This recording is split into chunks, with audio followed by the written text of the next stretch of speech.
Welcome back to Moonbound. Chapter 9, Choosing Goodbye. 2 days later, the fog came early that morning, thick and silver, curling around the houses of Ravenshade like it didn't want to let her go. Mira stood at the window, her packed boxes lined neatly against the wall. It didn't feel real. Not yet.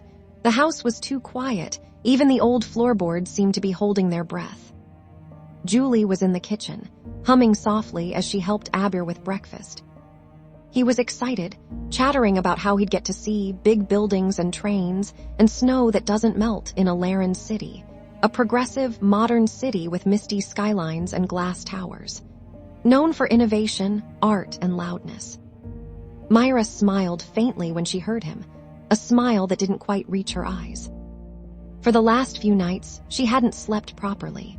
Her dreams were filled with the forest, with Izek's voice calling her name, with golden eyes flickering through shadows, with the sound of her own heart breaking under the weight of her choice.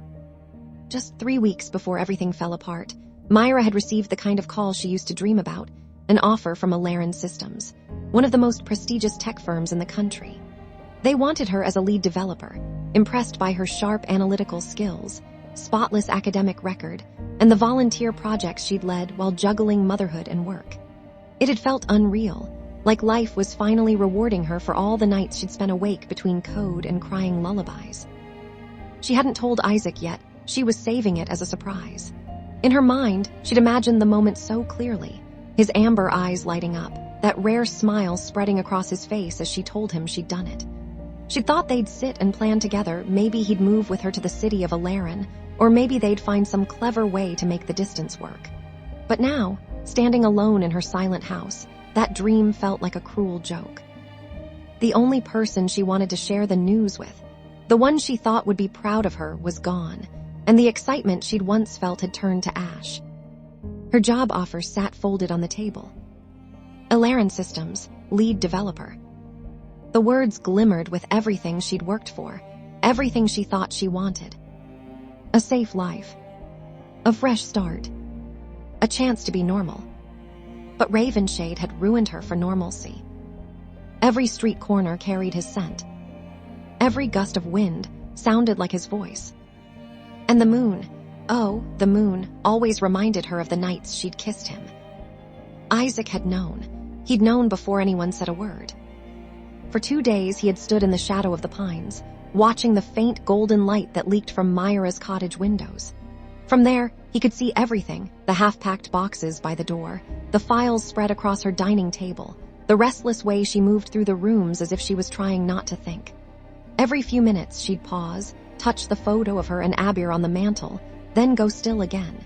He didn't need to hear the words to understand she was leaving. He told himself he should walk away, that this was what she wanted. That maybe this time, letting go was the kindest thing he could do. But his wolf didn't understand that kind of logic.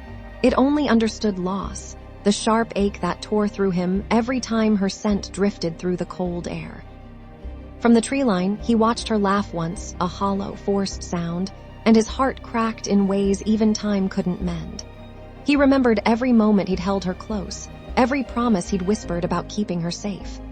Now she was slipping away, and there was nothing he could do without risking everything, her safety, her freedom, her peace. So he stayed there, hidden among the trees, unseen but burning inside. He watched her lock the door, kiss Abir goodnight, and draw the curtains closed. He stood long after the lights went out, listening to the soft rhythm of her heartbeat fading behind the walls.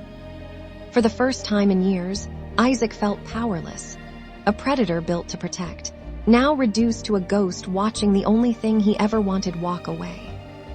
The next morning, just as the moving truck rumbled into the narrow road, Mira heard a familiar knock, soft but steady. When she opened the door, Nova stood there, her hair still damp from the morning mist, eyes wide with disbelief and hurt. "You're leaving?" Nova asked quietly, though the half-packed boxes behind Mira already answered. "When did you decide this? Why didn't you tell anyone? Tell me."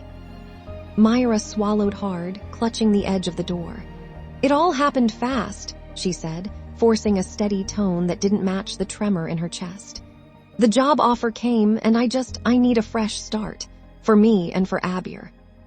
Nova's gaze softened, but pain flickered there too. Does Izek know? That name landed heavy between them. Mira's eyes dropped. Ask your alpha, she said quietly, bitterness seeping into the words before she could stop it. He's the reason I'm leaving. Nova's shoulders fell. For a moment, neither spoke, the air thick with everything unsaid. Then Mira stepped forward and hugged her tightly, holding on longer than she meant to. You've been the only real friend I've had here, she whispered, voice cracking. Please, come visit sometime, promise me. Nova nodded, her own voice barely a whisper. I promise. When they pulled apart, the wind shifted, carrying with it the scent of pine, rain, and farewell. Nova stood on the porch as Mira loaded the last of her boxes, eyes glistening, watching the car pull away down the winding forest road until the taillights disappeared into the gray dawn. Thank you for listening.